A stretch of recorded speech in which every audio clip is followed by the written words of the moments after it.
Easy PSM, big modern pop. Easy PSM, steps are easy. Positive, academic, trustworthy. Hello दोस्तों, welcome once again. अभी तक हम पढ़ रहे थे test of significance. Test of significance में हमने देखा था कि दो टाइप के टेस्ट होते हैं, पैरामेट्रिक टेस्ट और नॉन पैरामेट्रिक टेस्ट। और उसमें हमने देखा था कि इनमें से कुछ टेस्ट कंटिन्यूस वेरिएबल्स के लिए लगाए जाते हैं, कुछ टेस्ट कैटेगरिकल वेरिएबल के लिए लगाए जाते हैं। कैटेगरिकल वेरिएबल्स के लिए जो टेस्ट लगाए जाते हैं उनमें से एक है काई स्क्वायर टेस्ट। आज हम काई स्क्वायर टेस्ट और इस फैमिली के जो भी और टेस्ट हैं उनको पढ़ेंगे। हमने पहली क्लास में पढ़ा था कि दो टाइप के डेटा होते हैं, quantitative data and qualitative data. Quantitative data जो है वो कोई नंबर्स होते हैं। क्वालिटेटिव डेटा में कैटेगरीज होती हैं, suppose male and female, smoker and non smoker, disease है या नहीं है, एक्सपोजर इज प्रेजेंट और नॉट। ठीक है, तो जब दो क्वालिटेटिव डेटा हो, सपोज मेल एंड फीमेल हो गया एक वेरिएबल, दूसरा variable smoker and non smoker हो गया, तो क्या स्मोकिंग मेल से एसोसिएटेड है या नहीं है, क्या स्मोकिंग मेल से एसोसिएटेड है या नहीं है। दो वेरिएबल, दोनों कैटेगरिकल वेरिएबल, इनके बीच में अगर हमें एसोसिएशन देखना हो और ये पता करना हो कि ये एसोसिएशन स्टैटिस्टिकली सिग्निफिकेंट है या नहीं है, तो हमने देखा था कि ये पता चलेगा हमें पी वैल्यू से। तो वो पी वैल्यू किसी एक टेस्ट की होती है, वो टेस्ट कौन सा होगा, that is test of significance. और यहाँ पर दोनों कैटेगरिकल वेरिएबल है, तो कैटेगरिकल वेरिएबल की पी वैल्यू निकालने के लिए जो टेस्ट लगेगा that is chi square test.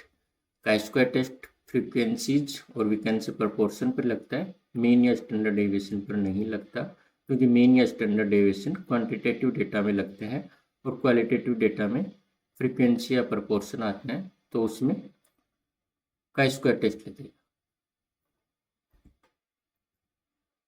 Chi square family of test होती है, उसमें एक काई स्क्वायर टेस्ट होता है, एक फिशर सब्जेक्ट टेस्ट होता है और थर्ड होता है मैकनीमार्ट टेस्ट। तीनों 1 बाय 1 आज की क्लासेस में हम पढ़ेंगे। उससे पहले हम काई स्क्वायर डिस्ट्रीब्यूशन क्या होता है वो पढ़ लेते हैं। इतना इम्पोर्टेंट नहीं है, जस्ट समझने के लिए, एग्जाम पॉइंट ऑफ व्यू से इम्पोर्टेंट नहीं है, लेकिन हमें पता होना चाहिए कि क्या होता है। हमने डिस्ट्रीब्यूशन पढ़ा था कि नॉर्मल डिस्ट्रीब्यूशन होता है, बाइनोमियल डिस्ट्रीब्यूशन होता है, लॉग नॉर्मल डिस्ट्रीब्यूशन होता है, पॉइसन डिस्ट्रीब्यूशन होता है। ऐसे ये काई स्क्वायर डिस्ट्रीब्यूशन होता है, उसमें क्या होता है, it is sum of squares of independent standard normal variable. Standard normal variable means mean जो है उनका 0 होगा और स्टैंडर्ड डेविएशन 1 होगा। उनको अगर स्क्वायर करके जोड़ दें तो वो काई स्क्वायर डिस्ट्रीब्यूशन कहलाता है। ठीक है,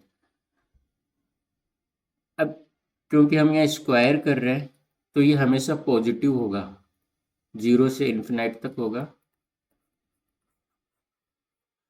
और अगर 1 होगा, डिग्री ऑफ फ्रीडम, काई स्क्वायर डिस्ट्रीब्यूशन की डिग्री ऑफ फ्रीडम 1 होगी तो वो राइट स्क्यूड होगा। 2 होगा तो थोड़ा कम राइट स्क्यूड होगा। लेकिन जो जो डिग्री ऑफ फ्रीडम बढ़ती जाएगी वो नॉर्मल डिस्ट्रीब्यूशन की तरह बिहेव करने लग जाएगा।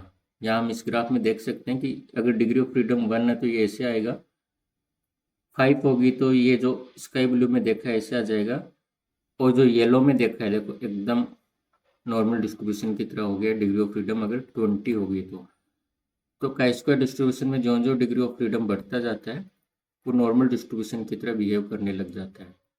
यहाँ पे मीन जो है वो डिग्री ऑफ फ्रीडम के बराबर होता है, वेरिएंस जो है वो 2 इंटू डिग्री ऑफ फ्रीडम होता है।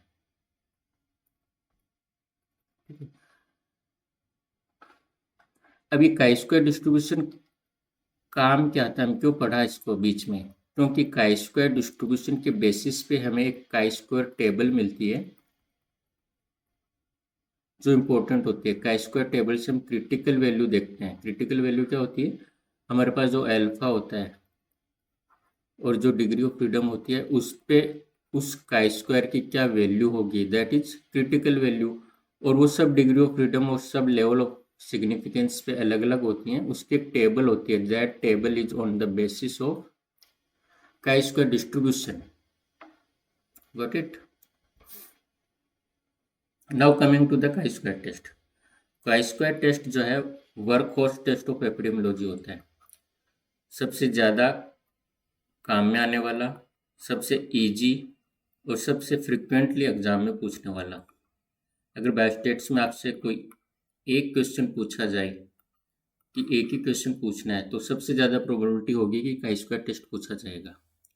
एक नॉन पैरामीट्रिक टेस्ट होता है क्योंकि कैटेगरिकल वेरिएबल पे लगता है, इसका डिस्ट्रीब्यूशन से कोई लेना देना नहीं होता, जहाँ पे 2 कैटेगरिकल वेरिएबल्स होते हैं और उनके बीच में हमें एसोसिएशन देखना होता है।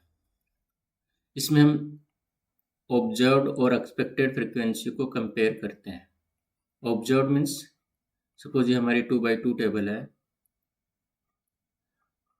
जो हमारे डेटा में आ रहा है दैट इज ऑब्जर्व्ड, और एक्सपेक्टेड जो एक्सपेक्टेड होती अगर उन दोनों वेरिएबल्स के बीच में कोई एसोसिएशन नहीं होता तो उसको हम एक्सपेक्टेड बोलते हैं। ऑब्जर्व्ड एक्चुअल में जो हमारे पास डेटा में आई है वो, और एक्सपेक्टेड अगर इन दोनों में कोई एसोसिएशन नहीं होता ऐसा अगर मान के चलें तो जो फ्रीक्वेंसी ए बी सी और डी की आती है दैट इज एक्सपेक्टेड फ्रीक्वेंसी। और इसके लिए फॉर्मूला होता है row total into column total divided by grand total. Okay, this is into row total into column total divided by grand total. Suppose ये ए होता है, हमने देखा था, ये बी होता है, सी डी। तो ए के लिए अगर निकालना हो तो ए का रो टोटल कौन सा हो गया, ए प्लस बी, और ए का column total A plus C, और grand total A plus B plus C plus D. तो ए के लिए आ जाएगी A plus B divided by A plus B into A plus C divided by A plus B plus C plus D. ऐसे B के लिए A plus B into B plus D divided by A plus B plus C plus D. ये हो गया expected frequency का formula. Degree of freedom के लिए formula होता है रो -1 इंटू कॉलम -1। तो ये 2x2 टेबल है, इसमें कितनी रो है, 2, तो 2 - 1 इंटू कॉलम कितने हैं, कॉलम भी 2, 2 - 1, तो degree of freedom for 2x2 table will be 1। Got it. So chi-square test वो 3 टाइप के होते हैं। पहला तो chi-square test of independence, 2 independent categorical variable हो उनके बीच में एसोसिएशन देखने के काम आता है। Suppose smoking and lung cancer, दोनों कैटेगरिकल वेरिएबल हैं, लंग कैंसर होगा या नहीं होगा, स्मोकिंग प्रेजेंट होगी या नहीं होगी, इन दोनों के बीच में एसोसिएशन देखना हो then it is chi-square test of independence, जो हम मोस्टली यूज करते हैं। chi-square test of goodness of fit, ये हमारी जो ऑब्जर्व फ्रिक्वेंसीज हैं और जो एक्सपेक्टेड फ्रिक्वेंसीज हैं उनको कंपेयर करते हैं कि वो बाई चांस हैं या उनके कोई पैटर्न है उसकी वजह से है। Suppose male to female ratio 105:100 होना चाहिए, ये एक्सपेक्टेड है, और फिर मैं ऑब्जर्व देखूंगा कि कितना है और इन दोनों में कंपेयर करूंगा अगर ये स्टेटिस्टिकली सिग्निफिकेंट आ रहा है या नहीं आ रहा। या फिर सपोज मैंने आपको बोला कि आपको क्लास में इस पैटर्न से बैठना है, कोई भी पैटर्न मैंने आपको बताया कि ऐसे बैठना है, पहले दो फीमेल बैठेंगे, फिर एक मेल स्टूडेंट बैठेगा, फिर 2 फीमेल बैठेंगे, फिर एक मेल स्टूडेंट बैठेगा, ऐसे आपको बैठते हुए जाना है। लेकिन आप एक्चुअल में कैसे बैठे हो उसको एक्चुअल में बैठे हुए को मैं कंपेयर करूंगा जो मेरा पैटर्न था उससे, वो सिग्निफिकेंटली डिफरेंट आ रहा है या नहीं आ रहा है, ये हम chi-square टेस्ट से देखते हैं, that is chi-square test of goodness of fit. और तीसरा chi-square टेस्ट जो प्रपोर्शन देखने के भी, प्रपोर्शन में जो डिफरेंस है वो देखने के काम आता है। अब इसका जम्पशन क्या होता है, चूंकि नॉन पैरामीट्रिक टेस्ट होता है तो इसके इतने टाइट अजम्पशंस नहीं होते। पहला अजम्पशन तो वेरिएबल जो क्वालिटेटिव होना चाहिए, इट मीन्स प्रपोर्शन होना चाहिए, और प्रपोर्शन में भी हमारे पास फ्रीक्वेंसी होनी चाहिए, परसेंटेज नहीं, ठीक है। मीन या स्टैंडर्ड डेविएशन हम यहाँ नहीं ले सकते। ऑब्जर्वेशन जो इंडिपेंडेंट होने चाहिए, और एक्सपेक्टेड फ्रीक्वेंसी जो है in each cell should be more than 5। ये हम आगे पढ़ेंगे। तो हमने देखा था कि 2x2 टेबल कैसे बनाते हैं। यहाँ पे तो हमें बना के दी हुई है, कभी कभी हमें डेटा देते हैं तो उससे बनानी होगी। तो ऊपर हम हमेशा डिजीज लेते हैं, डिजीज प्रेजेंट और डिजीज एब्सेंट, और साइड में हमेशा एक्सपोजर लेते हैं, exposure present, exposure absent. Got it. So ये हमारे पास टेबल आ गई। इसको हम ए बोलते हैं, इसको बी बोलते हैं, सी डी। टेबल अगर आपने सही बना ली तो आपका आधा काम हो गया। ऊपर हमेशा डिजीज लेंगे, साइड में हमेशा एक्सपोजर लेंगे। ठीक है, ये हमें डेटा दिया हुआ है और पूछा कि 5% level of significance, alpha is 5%, पता करो कि डिजीज है या नहीं है, कि डिजीज का एसोसिएशन फैमिली हिस्ट्री के साथ है या नहीं है। अब हमें पहले ये पता करना है कि कौन सा टेस्ट लगेगा। डेटा कैसा है, कैटेगरिकल डेटा है, दोनों फ्रीक्वेंसी में दिया हुआ है, तो we will go for chi square test. Okay. So hypothesis testing में 6 स्टेप्स होती हैं, हमने पढ़ा था। पहली स्टेप होती है state null and alternative hypothesis. दूसरी होती है decide on the appropriate test statics, कौन सा टेस्ट लगेगा। तीसरा अल्फा, जो यूजुअली क्वेश्चन में दिया हुआ होता है, उसका सिलेक्शन करना होता है। चौथा गिवन अल्फा और डिग्री ऑफ फ्रीडम पे हमें उस टेस्ट की क्रिटिकल वैल्यू पता करनी होती है। पांचवा दिए हुए डेटा पे उस टेस्ट की वैल्यू कैलकुलेट करनी होती है। और चौथा कंपेयर करके हमें कोई डिसीजन लेना होता है। सो इस क्वेश्चन में हम स्टेप बाय स्टेप करेंगे, आपको हमेशा स्टेप बाय स्टेप करना है। पहला statement of null and alternative hypothesis. तो नल हाइपोथेसिस क्या हो जाएगी, there is no association between family history and the disease occurrence. Got it, no association. Alternative hypothesis, association is present between disease and family history. पहले step हो गया statement of null and alternative hypothesis. Second step कि हमें पता करना है कि कौन सा टेस्ट लगेगा। हमने देखा था कि दोनों डेटा कैटेगोरिकल हैं, इंडिपेंडेंट हैं, तो यहाँ पे हम काई स्क्वायर टेस्ट लगाएंगे। फिर हमें अल्फा, थर्ड स्टेप में अल्फा देखना है, तो अल्फा हमारा दिया हुआ है क्वेश्चन में 0.05। चौथा हमें determine the critical value, critical value का पता करना है। क्रिटिकल वैल्यू हमें किस पे पता करनी है, अल्फा 0.05, डिग्री ऑफ फ्रीडम 1। तो कैसे पता करेंगे, काई स्क्वायर टेबल्स होती है हमारे पास, तो इसमें ऊपर जो दिया हुआ है कॉलम्स में दैट इज अल्फा, हमारा अल्फा है 0.05, तो 0.05 डिग्री ऑफ फ्रीडम इधर दी हुई है, तो 1 में जो डिग्री ऑफ फ्रीडम 1 पे 0.05 लेवल पे 3.84। So at alpha 0.05 degree of freedom 1 पर जो काई स्क्वायर की क्रिटिकल वैल्यू आएगी दैट इज 3.84। 3.84 आपके टिप्स पे होनी चाहिए, क्योंकि यूजुअली जो है डिग्री ऑफ फ्रीडम 1 अल्फा 5% पे ही आपसे पूछा जाता है। तो ये आपको कभी कभी टेबल नहीं दी जाती या एग्जाम में नहीं दिया जाता कि क्रिटिकल वैल्यू क्या होगी, तो आपके टिप्स पे होना चाहिए कि डिग्री ऑफ फ्रीडम 1 पर अल्फा अगर 5% हो तो काई स्क्वायर की क्रिटिकल वैल्यू 3.84 होती है। सो हमने देख लिया कि क्रिटिकल वैल्यू 3.85 आएगी। अब हमारे पास जो डेटा है, जो एक्चुअल में डाटा है, उससे हमारी काई स्क्वायर की वैल्यू क्या आ रही है वो कैलकुलेट करना है। उसके लिए फॉर्मूला आता है O minus E chi square divided by ई। ऐसा सभी सेल का सम कर देंगे, that it is chi square value. O is observe frequency, E is expected frequency. Observe frequencies क्या होंगी, जो हमें दी हुई है। हमने देखा था ये A होता है, ये B होता है, ये C होता है, ये D होता है।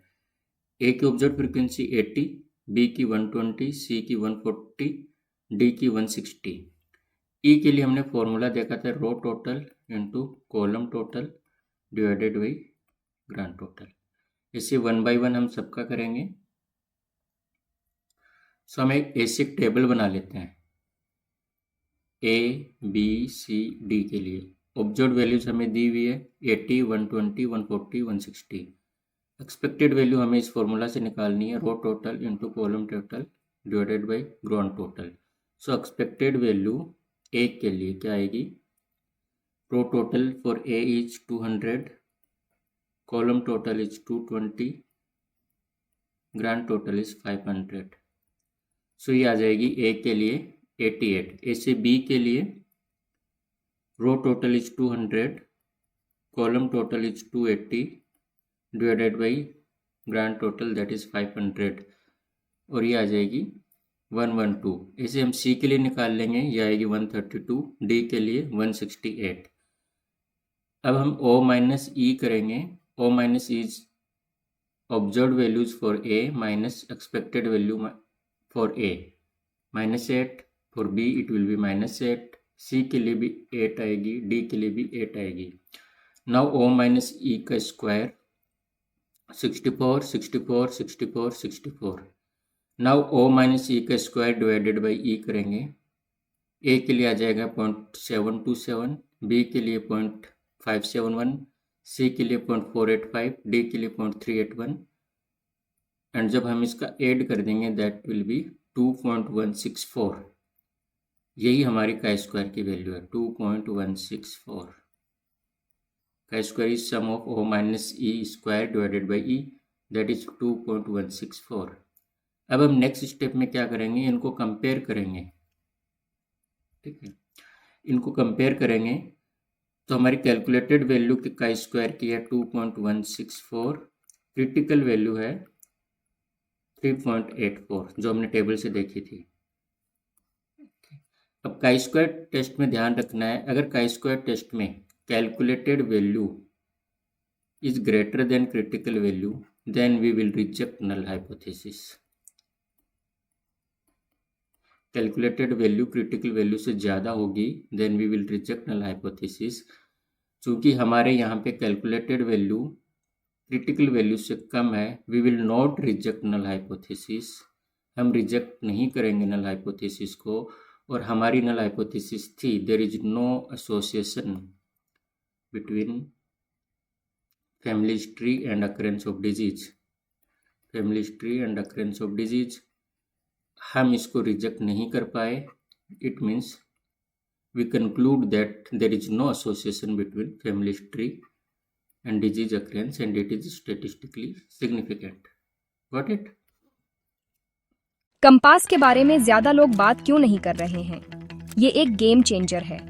मुश्किल टॉपिक्स को आसान और क्रिस्प भाषा में स्टूडेंट्स के रियल पर्सपेक्टिव्स के साथ समझाता है। प्रिवेंटिव और सोशल मेडिसिन में टॉप करने के लिए आपकी एसेंशियल गाइड। अपनी कॉपी आज ही लें। सेकंड एग्जांपल लेते हैं कि एक केस कंट्रोल स्टडी की है to find out association between smoking and cancer. आपको 5% लेवल ऑफ सिग्निफिकेंस पे पता करना है कि कैंसर जो है वो स्मोकिंग के साथ एसोसिएटेड है या नहीं है। तो का स्क्वायर टेस्ट के लिए पहली एजम्पशन होता है कि डेटा जो है वो कैटेगरिकल होना चाहिए। यहाँ पे दोनों डेटा कैटेगरिकल हैं और वो फ्रीक्वेंसी में दिए हुए हैं, परसेंटेज में नहीं दिए हुए। दूसरा होता है इंडिपेंडेंट है, बिफोर एंड आफ्टर वाला रिलेशनशिप नहीं हो, तो बिफोर एंड आफ्टर वाला रिलेशनशिप यहाँ पर नहीं है, तो हम यहाँ का स्क्वायर टेस्ट लगाएंगे।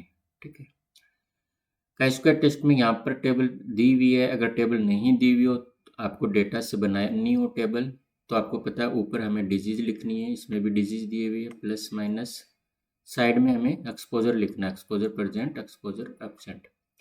ये दो चीज़ें आपने कर ली, आपका आधा काम हो गया। इसको ए बोलेंगे जब दोनों प्लस होंगे, माइनस प्लस होंगे बी, माइनस प्लस होंगे सी, वो minus minus D. Got it? So हमने देखा था कि हमारे पास 6 स्टेप्स होती हैं, स्टेप बाय स्टेप इसको सोल्व करेंगे।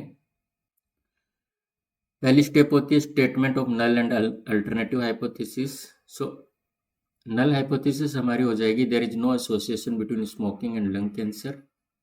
अल्टरनेटिव हाइपोथेसिस हो जाएगी कि association is present between smoking and lung cancer. Got it? Second, हम कौन सा टेस्ट लगाएंगे उसका डिसाइड करना है। सो हमने डिसाइड किया कि हम का स्क्वायर टेस्ट लगाएंगे।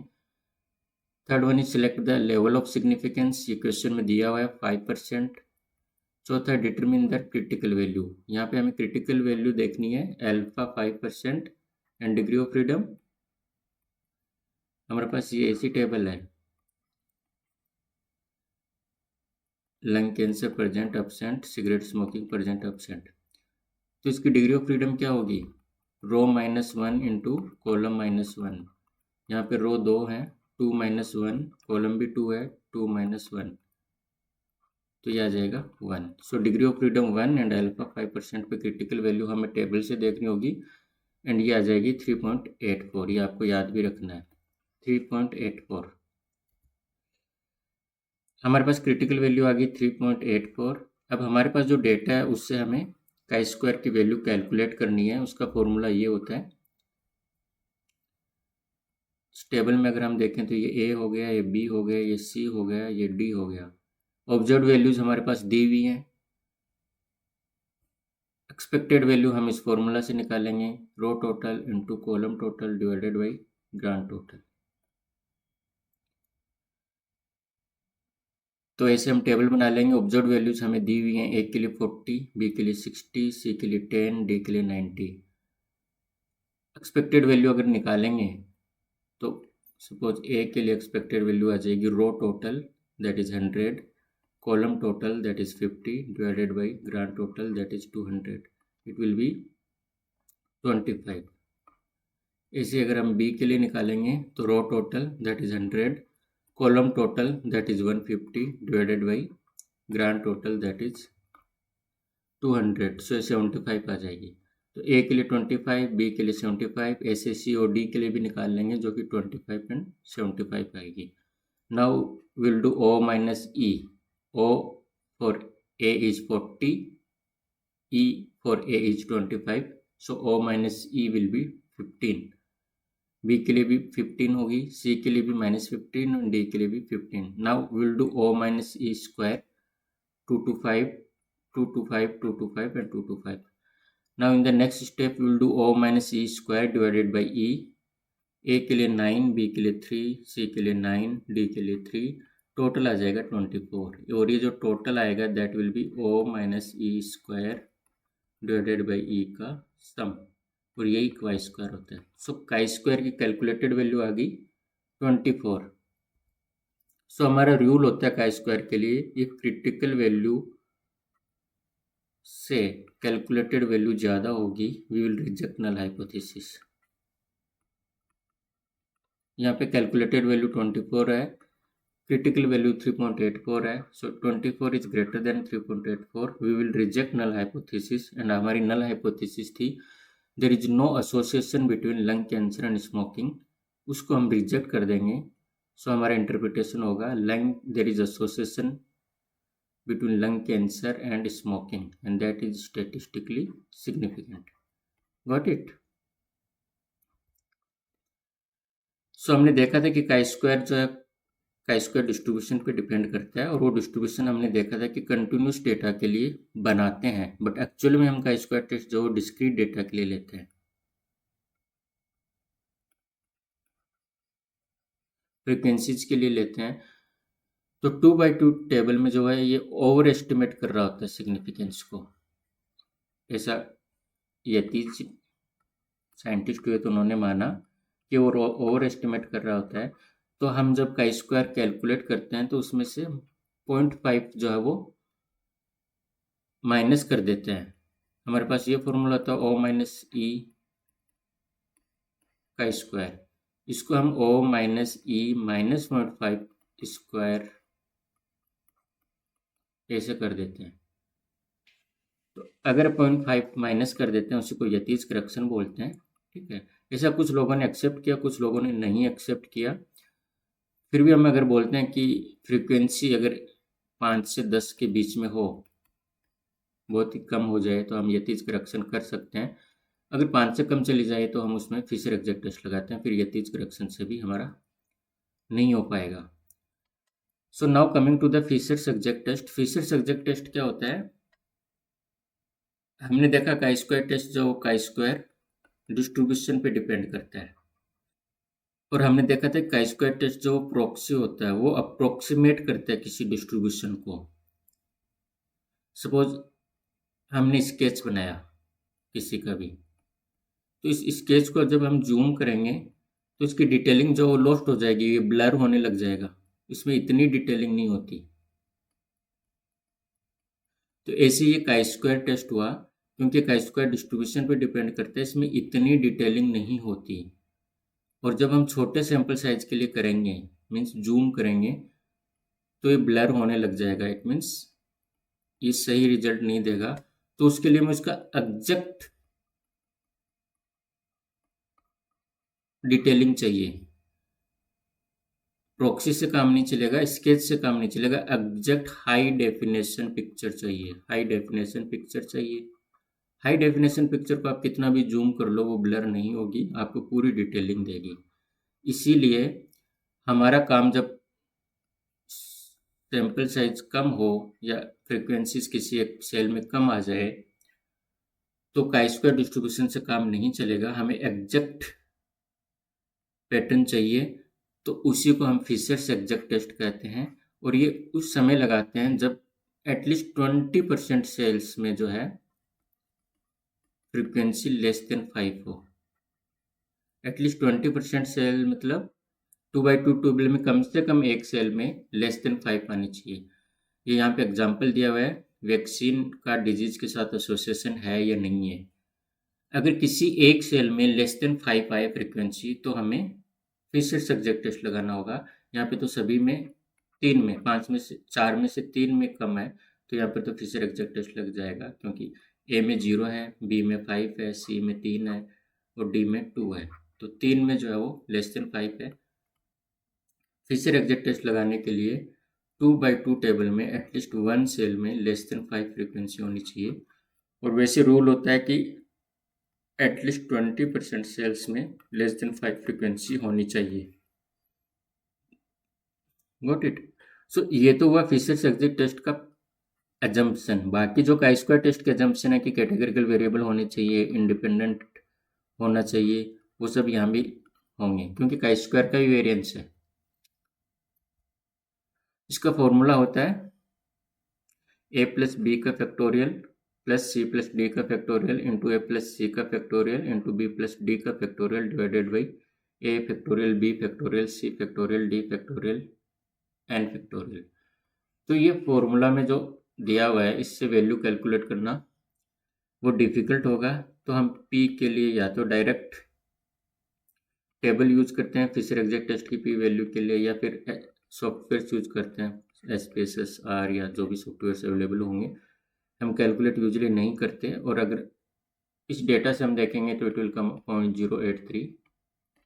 ठीक है, हमने देखा था कि अल्फा 5% चूँकि हमें दिया हुआ है, तो इसके लिए पी वैल्यू कितनी होनी चाहिए? 0.05। 0.05 से कम आएगी तो हम नल हाइपोथेसिस को रिजेक्ट करेंगे। यहाँ पे 0.05 से ज़्यादा है तो we will not reject null hypothesis. Got it. So हम पढ़ रहे हैं काई स्क्वायर टेस्ट। हमने देखा कि काई स्क्वायर टेस्ट जो है हम दो कैटेगरिकल वेरिएबल के बीच में एसोसिएशन देखने के लिए करते हैं। हम उस कंडीशन में क्या करेंगे कि ये पॉपुलेशन है, इसका हमने मीन देख लिया, इसके बाद में हमने एक ड्रग दी, सपोज ड्रग ए दी, उसके बाद में वापस मीन देखा। अब यहाँ पे हमने मीन बीपी देखा, यहाँ पर हमने मीन बीपी देखा। अब हमें देखना कि इस ड्रग से मीन बीपी कम हुआ या नहीं हुआ। इसके लिए हम क्या करते हैं, टी टेस्ट लगाते हैं, क्योंकि ये बिफोर एंड आफ्टर वाला रिलेशनशिप है, इसलिए हम पेयर्ड टी टेस्ट या डिपेंडेंट टी टेस्ट लगाते हैं। चूंकि मीन आ रहा है इसलिए कंटिन्यूस वेरिएबल है, तो हमने डिपेंडेंट टी टेस्ट लगा दिया। अगर यही कैटेगरिकल वेरिएबल होता, सपोज हमें ये देखना है कि यहाँ पर लेस देन 5 और more than 5 accident per day in A city हो रहे हैं, फिर किसी ट्रैफिक इंस्पेक्टर ने हेलमेट कंपलसरी कर दिया इस पॉइंट पे, उसके बाद में हम देखना चाहते हैं कि less than 5 accident and more than 5 accident per day कितने हो रहे हैं, इसका क्या इफेक्ट हुआ हेलमेट मैंडेटरी करने का। यहाँ पे हम मीन एक्सीडेंट्स नहीं देख रहे, यहाँ पे हम सिर्फ लेस देन 5 और मोर देन 5 कैटेगरिकल वेरिएबल बना दिया उसको, क्योंकि किसी रीजन से हम ये चाहते हैं कि लेस देन 5 जो है वो तो एक्सेप्टेबल है, इतने तो होंगे ही होंगे, किसी और वजह से होंगे, पोटहोल से होंगे या कोई और जानवर आ जाएगा रोड पे उससे हो जाएंगे। तो हम सिर्फ लेस देन 5 और मोर देन 5 में इंटरेस्टेड हैं, तो ये अब कंटिन्यूस वेरिएबल नहीं रहा, ये अब कैटेगरिकल वेरिएबल बन गया।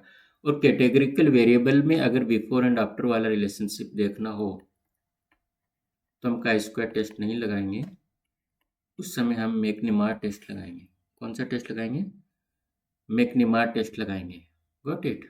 ये पेड डेटा हो गया, इंटरवेंशन के पहले, इंटरवेंशन के बाद कैटेगरिकल वेरिएबल है, उस कंडीशन में हम मैकनीमार टेस्ट लगाएंगे। Got it. सपोज ये एग्जांपल दिया हुआ है कि आपको पता करना है कि कोलिसिस्टेक्टोमी का एसोसिएशन बाउल फंक्शन के साथ है या नहीं है। डेटा दिया हुआ है before cholecystectomy number of stools per day and after the surgery number of stools per day less than 1 और more than 1। We are interested in only less than 1 and more than 1, so एक categorical variable हो गया, before and after वाला relationship है, तो यहाँ पे हम मैकनीमार टेस्ट लगाएंगे। बिफोर सर्जरी हमें दिया हुआ है लेस देन 1 40 है, मोर देन 1 11 है।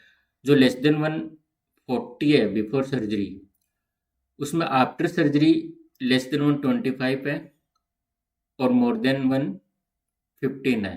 तो हमें ऐसे टेबल बनानी है, डेटा दिया हुआ होगा उससे ऐसे टेबल बना लेनी है। इसको मेस्ड केस कंट्रोल स्टडी भी बोलते हैं, मेस्ड डेटा है।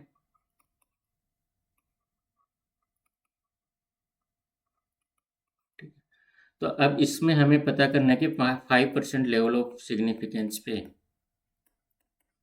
सर्जरी जो हमने की है कोलिसिस्टेक्टोमी, वो बाउल फंक्शन के साथ एसोसिएटेड है या नहीं है। तो पहला स्टेप आ जाएगा statement of null and alternative hypothesis. Null hypothesis आ जाएगी there is no association between surgery and number of stools per day. Alternative hypothesis association is present between these two variables. दूसरा कौन सा टेस्ट लगाएंगे वो identify करना है, यहाँ पे कौन सा लगाएंगे? मैकनीमार टेस्ट। तीसरा अल्फा में क्वेश्चन में दिया हुआ होता है, यहाँ पे हमें 5% दिया हुआ है। चौथी स्टेप जो होती है क्रिटिकल वैल्यू आइडेंटिफाई करनी है, मैकनीमार की 5% alpha and degree of freedom 1, क्योंकि 2/2 टेबल है। ये काई स्क्वायर डिस्ट्रीब्यूशन पे ही काम करता है, उसकी वैल्यू काई स्क्वायर जैसी ही होगी, तो यहाँ पे आ जाएगी 3.84। फिफ्थ स्टेप होगा हमें कैलकुलेट करनी है मैकनीमार की वैल्यू दिए हुए डेटा से। उसके लिए फॉर्मूला होता है b-c का स्क्वायर डिवाइडेड बाई b+c। हमारे क्वेश्चन में b 15 है, c 0 है। सिर्फ हमने दो ही वेरिएबल को क्यों लिया है? क्योंकि हमने टेबल में देखा होगा a एंड d जो है वो तो कॉन्कोर्डेंट वेरिएबल हो गए, ए एंड डी तो कॉन्कोर्डेंट वेरिएबल हो गए। ये आफ्टर सर्जरी है, ये बिफोर सर्जरी है, लेस देन 1 मोर देन 1 लेस देन 1 मोर देन 1। तो ये ए जो है ये तो दोनों में लेस देन 1 है, और डी जो है वो दोनों में मोर देन 1 है। तो ये कॉन्कोर्डेंट वेरिएबल हो गए, तो ये कुछ ऐड नहीं करेंगे, हम सिर्फ डिस्कॉर्डेंट वेरिएबल को लेंगे। इसलिए फॉर्मूला बनता है b-c का square divided by b+c। b 15, c 0, so it will be 15। सो हमारा का स्क्वायर टेस्ट है, मैग्नीमा टेस्ट में रूल होता है कि क्रिटिकल वैल्यू से ज़्यादा अगर कैलकुलेटेड वैल्यू आ गई तो we will reject null hypothesis. Critical value 3.84 है, कैलकुलेटेड वैल्यू 15 है, so we will reject null hypothesis. और नल हाइपोथेसिस हमारी ये थी कि there is no association between surgery and number of stools per day, उसको हमने रिजेक्ट कर दिया। तो हम इंटरप्रेट करेंगे कि there is difference in the proportion of patients having more than 1 stool per day before and after cholecystectomy. Got it. Formula b minus C square divided by b plus C होता है। Match data या pair data के लिए हम ये use करते हैं। चूंकि मैक्निमा टेस्ट में भी कभी कभी करेक्शंस होता है, आप नहीं करोगे इस फॉर्मूला से करोगे तो भी ये सही होगा, क्योंकि जेड स्टेटिस्ट को फॉलो करता है, तो हम कंटिन्यूटी करेक्शन भी कर सकते हैं। b minus C minus 1 square divided by b plus C, कभी कभी ये भी कर देते हैं, दोनों ही सही है। कंटिन्यूटी करेक्शन करो या ना करो। हाँ, अगर आपके पास एमसीक्यू में ये इस फॉर्मूला से आंसर नहीं आ रहा है तो ये करके देख लो, इसका दिया हुआ होगा तो then it will be right. Got it. So आज हमने 3 टेस्ट पढ़े, chi square test, Fisher's exact test and McNemar test. तीनों टेस्ट जो है वो कैटेगरिकल डेटा पे यूज किए जाते हैं। मैक्निमा टेस्ट जो पेयर्ड कैटेगरिकल डेटा पे यूज किया जाता है। फिशर्स एग्जैक्ट टेस्ट जो स्मॉल सैंपल्स हो, अगर फ्रीक्वेंसी लेस देन 5 आ जाए किसी एक सेल में तो यूज करते हैं।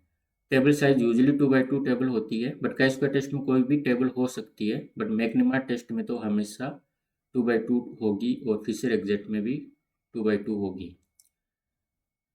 Sample size chi square test में मॉडरेट या लार्ज होना चाहिए। अगर स्मॉल सैंपल साइज है तो हम एक्सपेक्ट करते हैं कि एक्सपेक्टेड फ्रीक्वेंसी लेस देन 5 होगी किसी एक सेल में, तो हम फिशर एग्जैक्ट टेस्ट के लिए जाएंगे। मैक्निमा टेस्ट में पेयर डेटा होना चाहिए, सैंपल साइज से कोई लेना देना नहीं है। यहाँ पे आपको ये ध्यान देने बात है, जो हम लेस देन 5 की बात कर रहे हैं, लेस देन 5 फ्रीक्वेंसी किसी एक सेल्स में होना चाहिए, ये एक्सपेक्टेड फ्रीक्वेंसी होनी चाहिए, ऑब्जर्व फ्रीक्वेंसी नहीं। हमने जो एग्जाम्पल दिया था उसमें हमने ऑब्जर्व के बेसिस पे देख लिया था, बट वो गलत है। हमें एक्सपेक्टेड फ्रीक्वेंसी देखनी है। एक्सपेक्टेड का फॉर्मूला होता है row total into column total divided by grand total. क्योंकि वो हम एक्सपेक्टेड करेंगे उसमें तो लेस देन 5 ही आएगी, बट हमें ऑब्जर्व के बेसिस पे देख कर फिशर एग्जैक्ट टेस्ट नहीं लगाना, एक्सपेक्टेड के बेसिस पे फिशर एग्जैक्ट टेस्ट लगाना है। एजम्पशन होता है इंडिपेंडेंस का दोनों में, chi square and Fisher exact test. McNemar test जो पेयर डेटा पे काम में आता है। Basis chi square test chi square distribution पे काम करता है, जो कि अप्रोक्सीमेशन होता है, जबकि Fisher exact test exact probability पे काम करता है। और मैक्निमा टेस्ट में सिर्फ डिस्कॉर्डेंट पेयर्स हम काम में लेते हैं। Got it. सो अगर हमारे पास कैटेगरिकल वेरिएबल है, 2 ग्रुप हैं, तो हम पहले इंडिपेंडेंट ग्रुप हैं या नहीं वो देखेंगे। अगर इंडिपेंडेंट ग्रुप हैं और एक्सपेक्टेड सेल फ्रीक्वेंसी, ध्यान देना है, एक्सपेक्टेड सेल फ्रीक्वेंसी हर सेल में मोर देन 10 और नियरली 10 है तो काई स्क्वायर टेस्ट लगाएंगे। 5 से 10 के बीच में है तो उसमें काई स्क्वायर टेस्ट के साथ यतीज करेक्शन कर देंगे। अगर किसी एक सेल में लेस देन 5 है एक्सपेक्टेड सेल फ्रीक्वेंसी, तो हम फिशर एग्जैक्ट टेस्ट लगाएंगे। और डेटा अगर पेयर्ड है तो हम मैक्निमा टेस्ट लगाएंगे। सो हम पढ़ रहे थे test of significance. Categorical variable के लिए test of significance chi square test of family होती है, जिसमें हमने काई स्क्वायर टेस्ट पढ़ा, मैक्निमा टेस्ट पढ़ा और फिशर एग्जैक्ट टेस्ट पढ़ा। आने वाली क्लासेज में हम कंटिन्यूस वेरिएबल के लिए कौन से टेस्ट ऑफ सिग्निफिकेंस होता है वो पढ़ेंगे। Till then bye bye.